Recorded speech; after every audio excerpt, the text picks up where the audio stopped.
What you know about PE fitness? A more in-depth look on Dylan Gemelli's business. The #1 channel for performance enhancement.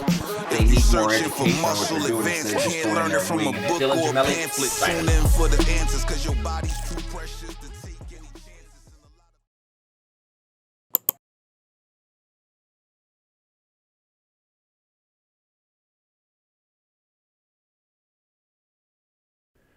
Welcome everyone, Dylan Gemelli here today with a brand new video for you. So today's video we're going to talk about steroid doses, side effects, and results, and how they are objective to the person that is using them. But before we get into that, just a big shout out and thank you to everybody out there supporting the channel. I cannot thank you enough. If you haven't yet, please like, share, subscribe, comment. Anything that you can do to interact with the channel is going to help the channel to grow, and it's going to allow me to produce more and more content for you each and every day. Now, today's video is sponsored by the Anabolic Doc App. Now, the Anabolic Doc App features world-renowned certified internal medicine Dr. Thomas O'Connor, also known as the Anabolic Doc. Now, the app is amazing. It's going to provide personalized medical information for men. So some of the key features that you're going to get with the app: a digital history and physical exam where you can learn digitally about all the medical issues that you need to understand. You're going to get live weekly Zoom meetings where you have the opportunity to not only ask your questions to the Anabolic Doc live, but you're also going to get to listen in on other members' questions and gain more information about things that you didn't even know or think about. Also, you've got the opportunity to buy discounted commercial lab panels without a doctor's prescription, but it's only available through the app. There's also weekly member-only uncensored videos that you cannot find anywhere but on the app. You've got the Anabolic Doc mailbag where you can mail in questions that you have for the Anabolic Doc if you cannot attend the Zoom meetings. And you've also got a full diagnostic video library. You're going to get all of this for $19.99 a month. All you have to do is go to www.anabolicdocapp.com. Use coupon code Gemelli50, all capital letters, and you're going to get 50% off your first month. All right, so I want to talk about this topic. It's very, very, very, very important. I want to talk about how your results, your side effects, your doses, they're all subjective to the individual.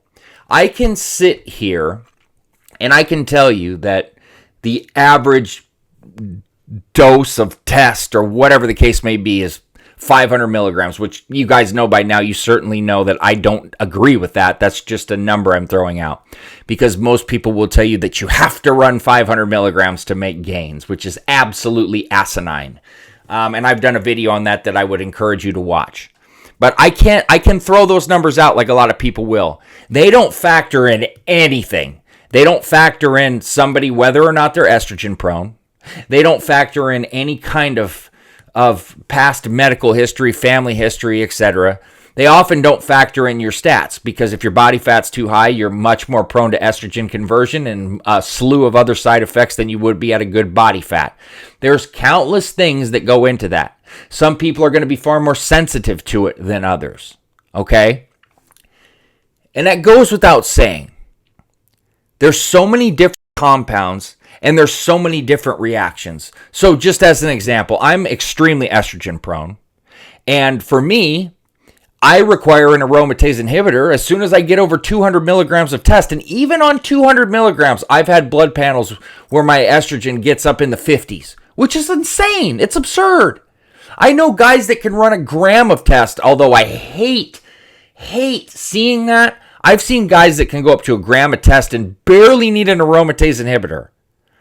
I've seen guys use tren at higher doses and they don't run into side effects on the surface. And while that's scary long term and you don't want to do that because of the long term implications, I've seen people get away with a lot on cycle when they're running it. Where some, that's why we encourage, it's encouraged, not we, it's encouraged by most that discuss tren. And when I say we, I mean, people in the know, to start with tren acetate so it can at least be out of your system a lot quicker than enanthate if you don't agree with it. Because there's people that run 200, even 150 milligrams of tren, and it's like end of the world shit. They cannot handle it. Some people don't respond to equipoise. I've ran into that a lot. Some people incur so terrible of pumps with oral steroids, or their bodies, even with protection, their livers and their kidneys are too sensitive to it, and they cannot run oral steroids. Some people cannot run aromatase inhibitors because it crushes their estrogen. Oftentimes that's due to misuse or misunderstanding, but some people, they are so not prone to estrogen and they're sensitive to this that an aromatase inhibitor crushes them. So they also have to be careful. Then you have to look at things like, let's say you're running certain DHTs with anti-estrogenic properties. Generally, those are no substitute for an AI, but the people that already are very, prone to no estrogen and AI's crushing their estrogen, they have to be aware that using some of these could also potentially lower their estrogen a lot. And that's something to look at. It's very strange. It's an anomaly, but it happens.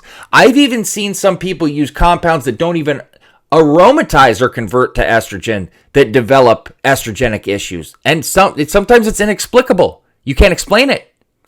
I've seen people with the SARM S4 never get a vision side effect with quality stuff that the same person uses and can't even run 50 milligrams of it. You have to understand that every single one of us is going to potentially have different reactions. Just because there's doses thrown out or average doses, everything is trial and error. It's just like your diet. Think about some people that are very carb sensitive. Some people can load on carbs. Some people do well with high-fat diets. Some people do not. Some people have to really be careful about their sugar intake. Some people don't respond well eating too much fruit. There's a slew of things. Diet, trial and error. Guess what? Life is trial and error. That's just part of life. You have to understand that our physical makeups are all different. Every single person is specially made by God, and they all have different makeups, different body responses, different tolerances. That's just life. But you have to be aware of this when you're using performance-enhancing drugs. It's just like a MK677. If you're diabetic or something, you do not need to be near that. There's so many potential problems that could occur with it. But that's knowing and understanding your body. Some people will find that, and I often say this anyway, that less is more because it generally is, but some people barely need any amounts of compounds, where some people will tell you gotta run 600 or 700 milligrams of equipoise or masteron, and some people will run 400 or 300 and be like, holy shit, this is amazing. Some people respond. They're like hyper responders, that they take certain things and they respond extremely fast, and then it kind of stalls out later, where some people, it won't hit them for several weeks after that. I've always been one that responded quick to things. I don't know why. I have no idea. It oftentimes it doesn't line up with the numbers. And that's why it's so important. Listen to your body, learn your body. You can listen. It's always, always, always better to start lower and then increase, as opposed to starting too high and then running into nothing but problems and having to potentially stop or ruin your cycle or hurt yourself. This is a marathon. It's not a sprint. This is not a rush. This is not instant gratification. This is not how this works. You have to understand that. You have to be mentally aware of everything. That's why blood work is so important, because oftentimes you can have things that are happening and you don't feel them. And sometimes there's similar instances, like, for instance, with elevated estrogen and too low of estrogen. A lot of times there's very similar side effects to those. So some problems have multiple things that could be going wrong, and somebody assumes that something's wrong. They address the problem wrong and make things worse and possibly create other problems. So that's why blood work is so imperative, and that's why I stress pre-cycle blood work, because that gives you your baseline, mid-cycle blood work, because that clearly shows you how you're reacting to certain doses, compounds, etc., and post-cycle blood work, so you can see how you're recovering. If you can't understand that, or you take that lightly, you're going to probably get what you deserve, and it's not good.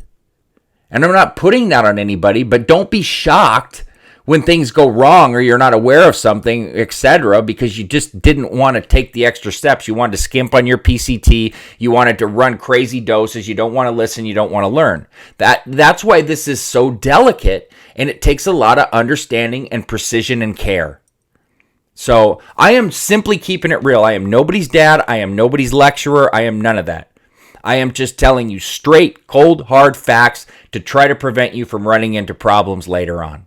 And I'm keeping it real, whereas a lot of people will just tell you what you want to hear. I will tell you what you need to hear.